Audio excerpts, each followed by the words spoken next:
Today, we take a look at what happens when influencers underestimate deadly animals. From a man seized by Komodo dragons in Indonesia to a self-proclaimed educator dragged beneath the surface by a saltwater crocodile. But first we begin in South Africa, where a man would step out of his safari vehicle, leading him in the jaws of a lion. It was May 14th, 2016, the late autumn sun casting long shadows across the dry grasslands of Kruger National Park, when Taryn Velis made the decision that would cost him his life. Taryn was a 29-year-old social media influencer from Johannesburg who shared what he called unfiltered wildlife encounters. He actively engaged with followers through daily posts, live streams, and sponsored content, and his online persona emphasized daring proximity to wild animals. His engagement metrics had shown a clear pattern. The closer the animal, the higher the views,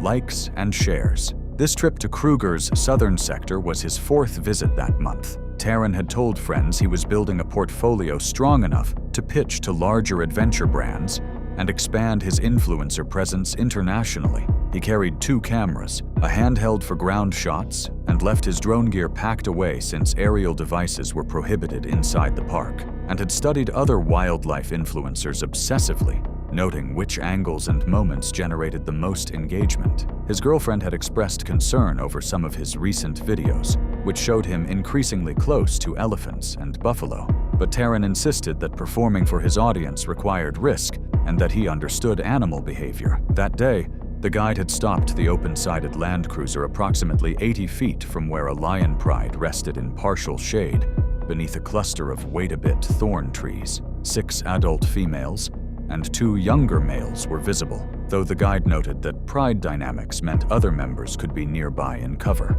African lions are apex predators capable of taking down prey 5 times their size, with males weighing up to 550 pounds and possessing explosive acceleration that can reach around 31 miles per hour in short bursts. Their hunting strategy relies heavily on stealth and ambush rather than prolonged chase. They can remain motionless for extended periods before closing distance rapidly from a concealed position. Taryn immediately began filming from his seat, but the lions remained largely obscured by vegetation. He leaned progressively farther out the vehicle's side, trying different angles, his frustration evident to the other guests. When he asked if they could drive closer, the guide refused, explaining that the lions had cubs somewhere in the vicinity and the pride was exhibiting defensive spacing. After roughly 10 minutes, Taryn quietly opened the door latch. The metallic click caused 2 female guests to turn, and one called his name in alarm. The guide barked that exiting the vehicle violated park regulations and voided all liability, then slammed the door and kept the engine running while reaching for the radio.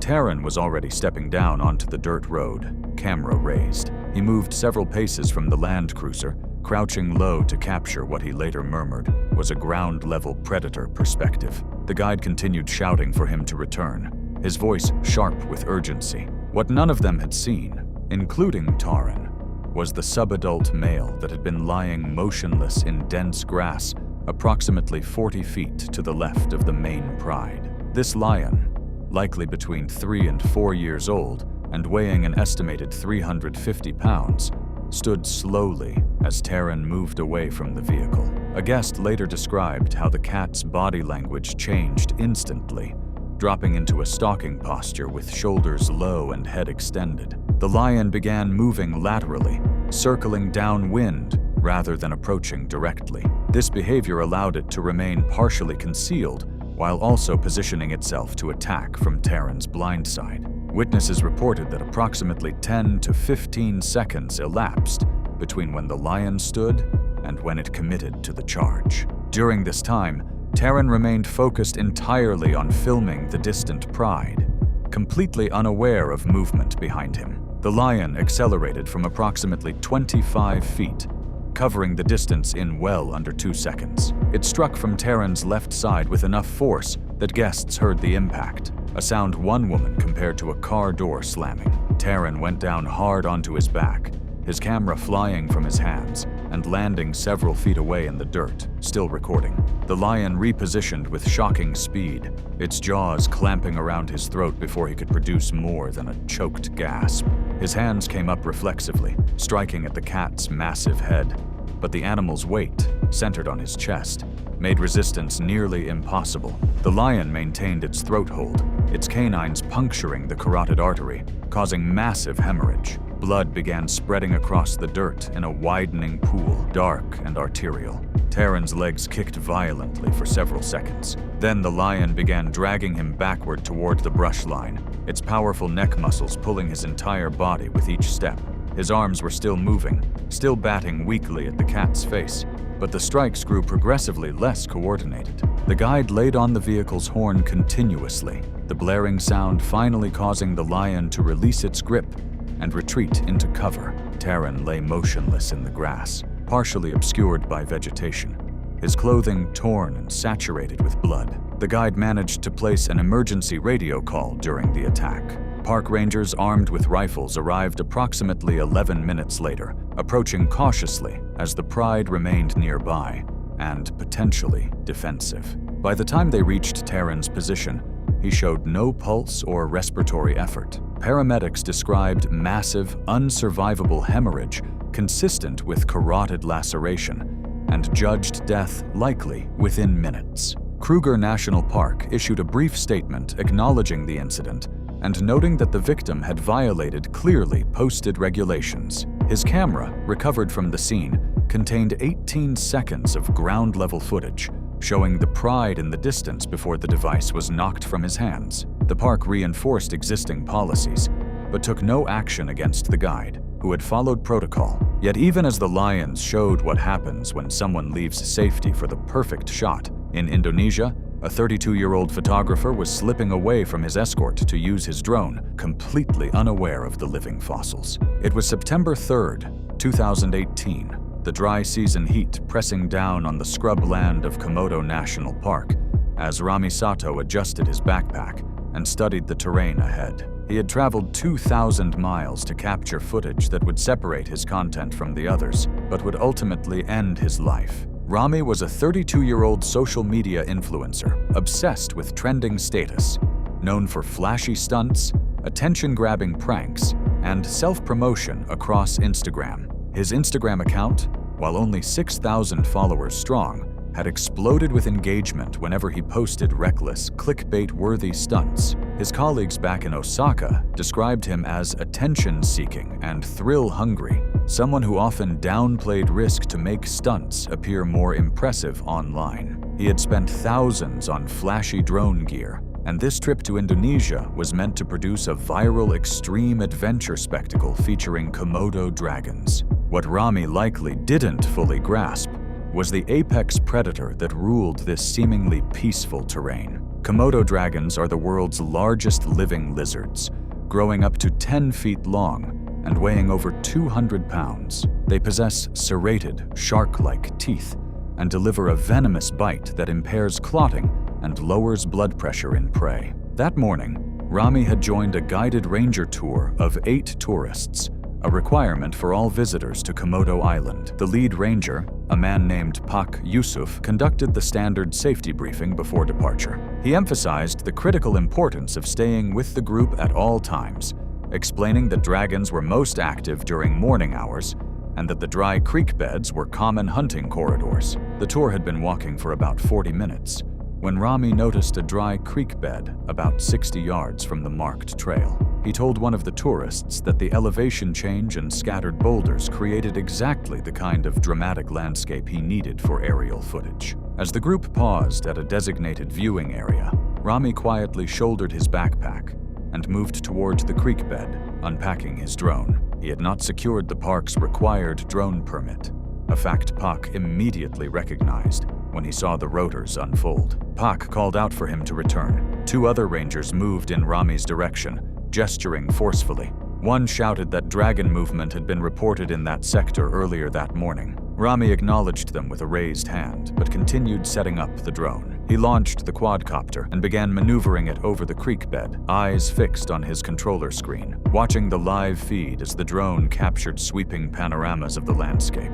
What happened next unfolded with terrifying speed. A Komodo dragon, approximately 8 feet long and weighing an estimated 180 pounds, emerged from scrub vegetation behind Rami. The reptile moved with surprising agility, covering the 15 feet between them in seconds. In a short, explosive rush, it lunged and clamped its jaws around Rami's right calf, just below the knee. Witnesses later described hearing Rami scream as he spun and began striking the dragon's head and snout with the drone controller, the plastic striking with dull impacts, but doing little to loosen the reptile's grip. The dragon's serrated teeth had penetrated deep into muscle tissue, and it held firm, its powerful neck muscles resisting Rami's attempts to shake free. Then a second dragon, drawn by the commotion and the scent of blood, appeared from the opposite side of the creek bed. It was slightly smaller, but equally opportunistic as it joined the attack.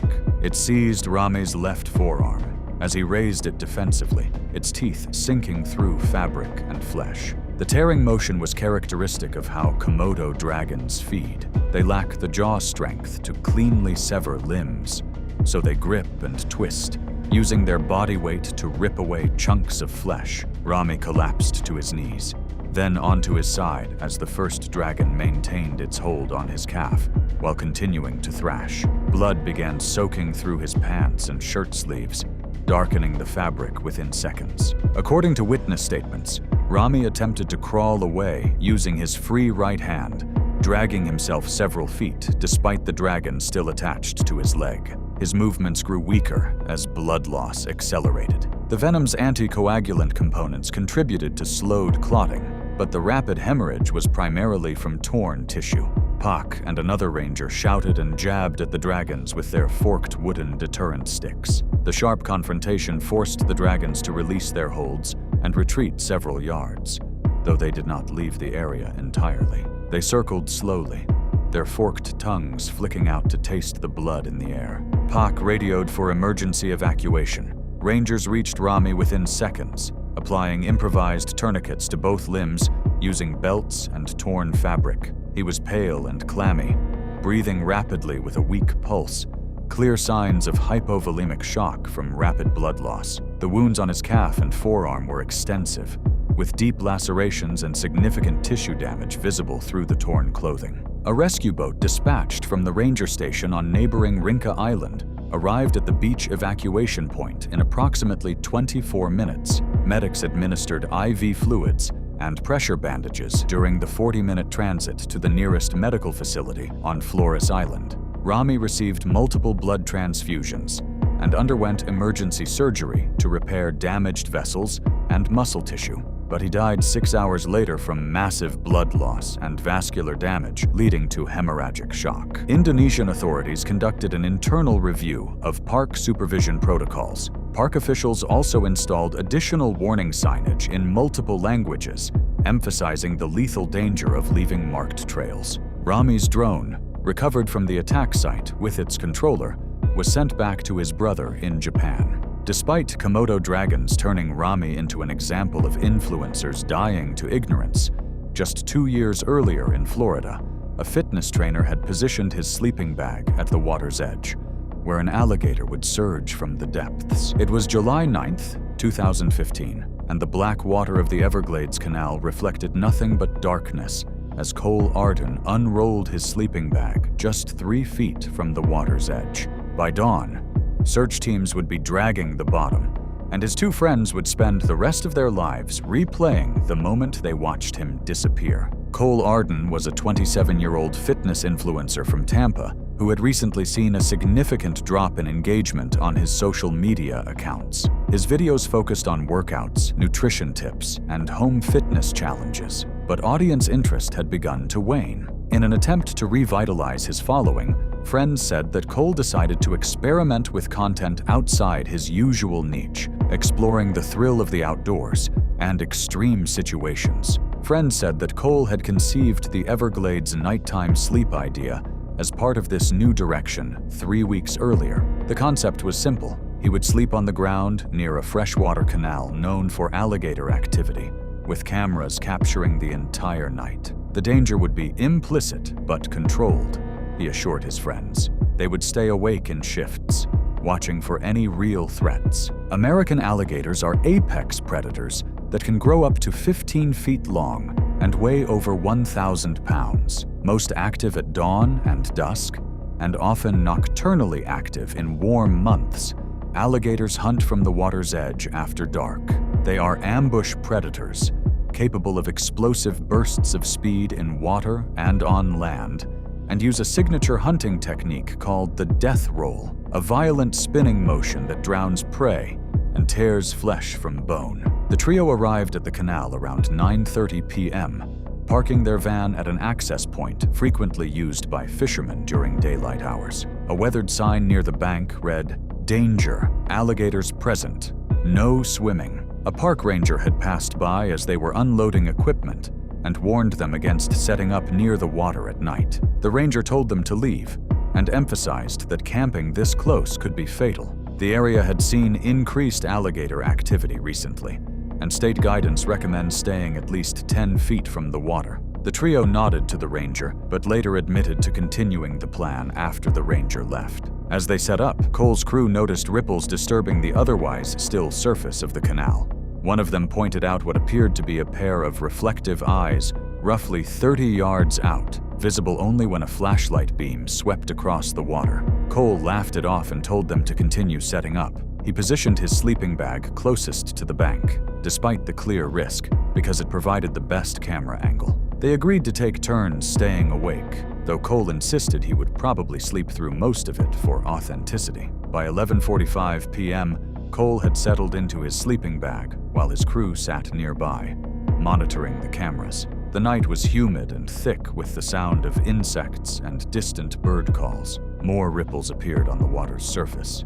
Closer now, but the darkness made it impossible to identify the source. One crew member whispered that they should wake Cole and move further from the bank. The other argued that the cameras were already set up and that Cole would be annoyed if they ruined the shot. Moments later, an alligator estimated at 11 feet long surged from the water with shocking speed. The attack happened so quickly that the crew member monitoring the handheld camera only managed to capture the final second of the gator's approach in a blurry, grainy frame before it clamped its massive jaws around Cole's lower left leg. Cole jerked awake instantly, his body convulsing as he tried to process what was happening. The alligator's teeth, designed to grip rather than slice, penetrated through the sleeping bag fabric and deep into the muscle and bone of his calf. The animal immediately began reversing toward deeper water, dragging Cole with terrifying efficiency. He twisted violently, trying to grab onto the muddy bank,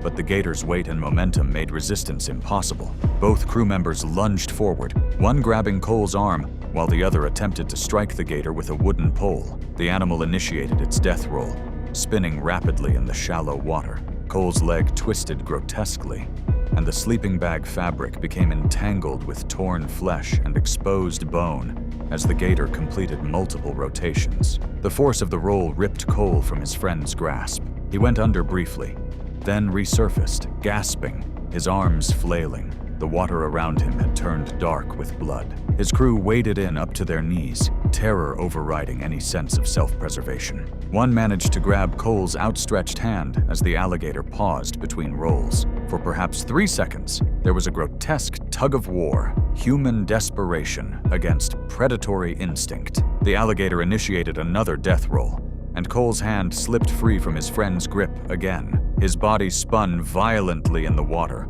limbs appearing and disappearing in the churning foam. The crew heard him attempt to scream, but the sound was cut short as he went under again. This time, when the water settled, he did not resurface. One of his friends called 911, while the other stood waist deep in the canal, shining a flashlight across the surface, seeing nothing but spreading blood and fragments of torn fabric.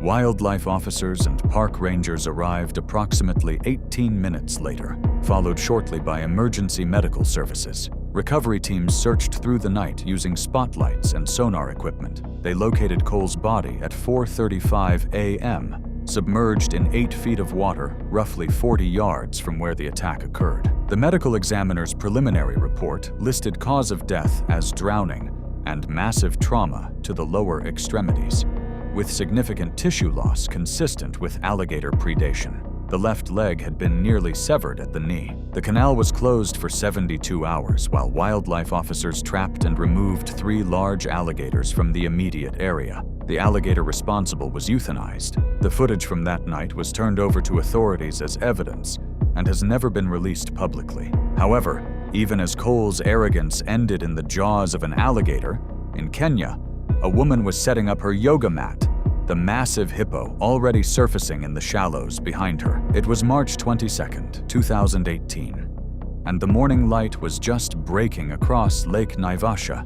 casting soft pink and gold across the water's still surface. In less than an hour, the tranquil shoreline would become the scene of one of Kenya's most brutal hippo attacks in recent memory, once again warning visitors about the deceptive danger lurking in East Africa's seemingly peaceful waters. Lina Corso was a 34-year-old physiotherapist from Verona, Italy, who had spent the last 6 years building a modest but devoted following on her wellness platform. Her content blended therapeutic stretching routines with scenic travel photography, primarily sunrise yoga sessions captured in exotic locations. Her parents said that Lina genuinely believed in her message of accessible wellness and had recently begun focusing on nature-side sessions, believing the reflective quality of trees and waters enhanced the meditative experience her followers sought. This trip to Kenya was her first to East Africa. She had arrived at Lake Naivasha 3 days earlier,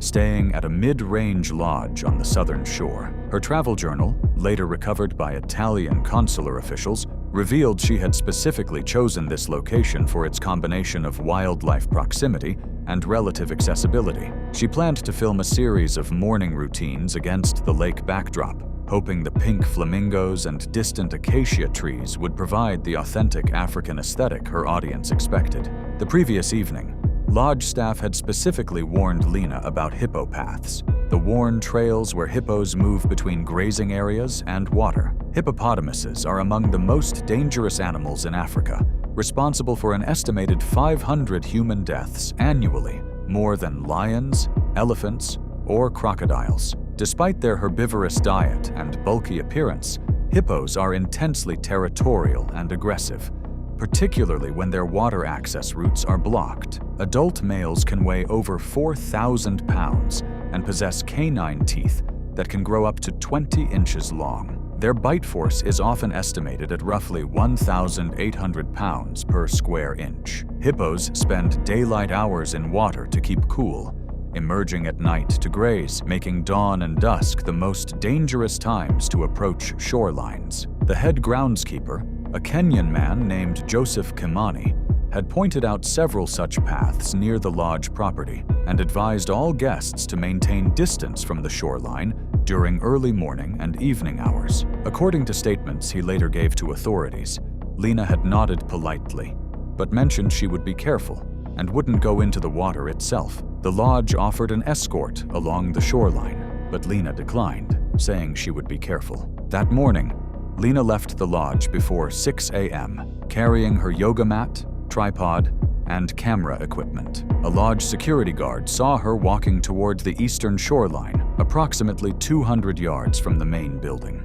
He called out a reminder about the hippos, but she waved in acknowledgement and continued. She chose a spot where the grass met the water's edge, positioning her camera on the tripod about 8 feet back from the waterline. 2 early morning fishermen in a boat, roughly 150 yards offshore, would later tell investigators they had noticed her setting up and had seen ripples in the shallow water near the reeds to her left, indicating animal movement. The fishermen could hear the water disturbance and occasional splashes, but could not see specific details of the shoreline due to distance and vegetation. Lina had begun her yoga routine, moving through her sequence while the camera recorded. She was approximately 12 minutes into filming when the attack occurred. The fishermen described seeing the surface of the water suddenly break near the shore, but the vegetation obscured their view of what happened next. What they heard clearly across the water was a heavy, rushing sound, followed immediately by Lina's scream. The hippo, a territorial male estimated at over 3,500 pounds, had been resting in the shallows barely 30 feet from where Lina had set up. Her movements and presence on what was likely one of its regular paths had triggered its defensive aggression. It charged from the water with shocking speed, closing the distance in seconds. It seized her around the midsection with its massive jaws, the enormous canine teeth piercing through her abdomen and lower chest cavity from both sides. It clamped onto her midsection and thrashed, jerking her body with enormous force, causing catastrophic penetrating and crush injuries. Lodge staff heard the screams and came running. Joseph Kimani, who reached the scene first, arrived in time to see the hippo clamp her and drag her body several feet before releasing, the crushing force already causing fatal trauma. Lena's body fell heavily to the ground, landing on her left side. The animal remained over her for several seconds, snorting aggressively, before turning and lumbering back into the water. Joseph and another staff member rushed forward as soon as the hippo retreated. Joseph immediately radioed the lodge office, which called for emergency medical services. 2 staff members attempted to apply pressure to the wounds, but the damage was too extensive. Lena lost consciousness within 3 minutes of the attack and stopped breathing shortly after. Despite attempts at CPR, she showed no signs of life when the ambulance arrived. The listed primary causes of death were traumatic hemorrhagic shock and crush injuries to vital organs. Kenyan authorities used Lena's footage to establish a timeline and forwarded it to Italian officials, along with her remains. The family requested the footage to be destroyed. Lake Naivasha authorities reinforced warning signage and temporarily closed several shoreline access points. Local guides reiterated that hippo attacks, while relatively rare given tourist numbers, remain a serious threat that visitors consistently underestimate due to the animal's deceptively placid appearance. Lake Naivasha authorities mourned another careless victim crushed in the territorial rage of a hippo. And in Australia, a man filming dangerous wildlife for his followers waded into restricted crocodile waters as something massive stirred in the murky shallows behind him. It was November 11th, 2017, and the wet season had begun to transform Komodo National Park into a labyrinth of flooded billabongs and swollen waterways. The afternoon heat pressed down on the wetlands as Jace Norden waded into water clearly marked as off-limits, laughing and joking. Jace Norden was a 31-year-old internet personality from Darwin who had spent the past 18 months building a following on social media by producing wildlife-related videos with a focus on personal stunts and product demonstrations. He presented himself as lighthearted and easygoing, often making humorous commentary while performing tasks in risky environments. His content frequently included product placement, and he had been promoting a waterproof gadget case on this trip, integrating it into his demonstrations. Friends and colleagues described Jace as friendly, confident, and inclined to take risks when filming, often prioritizing content creation over caution. People with him on that trip later said that the primary objective of the Komodo trip was to capture footage demonstrating saltwater crocodile behavior in restricted areas, while highlighting the durability of the gear he was promoting. What Jace failed to appreciate viscerally was that saltwater crocodiles are the largest living reptiles, with males regularly exceeding 16 feet in length and weighing approximately 1,400 pounds, though exceptionally large specimens can exceed 2,000 pounds. In water, they can accelerate to 18 miles per hour in short bursts, and their preferred hunting method involves grabbing prey and dragging it underwater to drown it, often performing a violent spinning motion to disorient and dismember larger victims. Park rangers had warned Jace's group at the visitor center that morning. A ranger highlighted the billabong on the map, noting a large male crocodile, over 15 feet, had been sighted there repeatedly that week. The ranger recorded the area in the logbook and stressed that the exclusion zone signs were mandatory. Jace acknowledged the warnings, asked questions about crocodile behavior, and told his friends he planned to enter only shallow water while keeping movements controlled. The warning signs at the billabong were impossible to miss. 3 separate markers within 50 feet of where Jace entered the water, each displaying the distinctive crocodile hazard symbol. The newest sign, installed 6 weeks earlier, included photographs of injuries from previous attacks. Jace filmed himself standing next to one of the signs as a backdrop of him demonstrating his gear. His two friends, Marcus Tully and Simone Goggins, both 29, had positioned themselves on the bank about 20 feet from the water's edge, with their own cameras ready. The footage recovered from all three cameras showed Jace entering the water, wading slowly forward with his knees slightly bent, narrating his movements in an animated, informal style consistent with his social media content. The water reached his shins, then his knees. He was approximately 12 feet from shore, explaining how crocodiles often position themselves in murky water near drop-offs. When Marcus called out that he'd seen a subtle surface disturbance about 10 to 15 feet to Jace's left, they saw Jace turning his head toward the disturbance, his posture stiffening, and then he began to move backward toward shore. He had taken perhaps 2 steps when the water in front of him suddenly exploded upward. The saltwater crocodile struck with such force that the impact was audible on the pair on shore as over a ton of reptile launched from below. The massive jaws clamped around Jace's right leg just above the knee, the serrated teeth punching through flesh and muscle like industrial machinery. Jace's scream was immediate and raw, his upper body pitching forward from the momentum. He managed to grab the crocodile's snout with both hands, his fingers scrabbling uselessly against the armored scales as the animal reversed direction, dragging him toward deeper water with horrifying ease. Marcus and Simone's screaming was constant as they stumbled backward from the water's edge.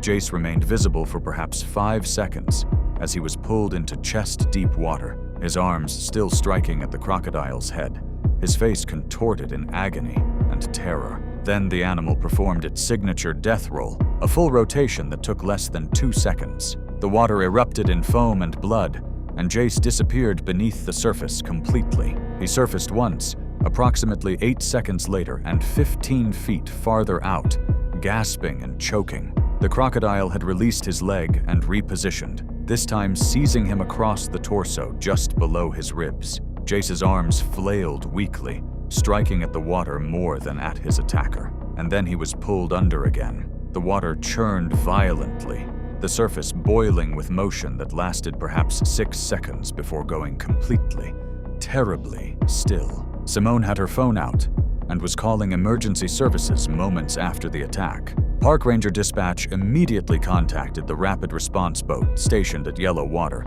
approximately 7 miles away. The response boat, crewed by 2 rangers and equipped with specialized wildlife handling equipment, reached the attack site, but by then there was no sign of Jace or the crocodile. The rangers immediately established a perimeter and began searching the billabong, while additional personnel were dispatched. A wildlife officer with crocodile capture experience arrived by helicopter. The search continued until dark without success. Jace's body was recovered 2 days later by professional crocodile hunters. It was found approximately 400 yards from the attack site, wedged into a submerged root system in water roughly 9 feet deep. The cause of death was determined to be drowning secondary to traumatic injury, with exsanguination as a contributing factor. Time of death was estimated within 5 minutes of the attack's initiation. The crocodile was destroyed 3 days after the attack, when a baited trap finally captured it. Stomach contents included fabric and synthetic material consistent with Jace's clothing, though no significant human remains were found. Jace's parents released a statement through their attorney, asking that their son's death not be used to demonize crocodiles or promote culling. Parks Australia retained copies of the footage for investigation purposes, and no publicly released material showed the full attack due to the graphic nature of the attack, the risk of copycat behavior, and to protect the privacy of the victims and witnesses. Thanks for watching.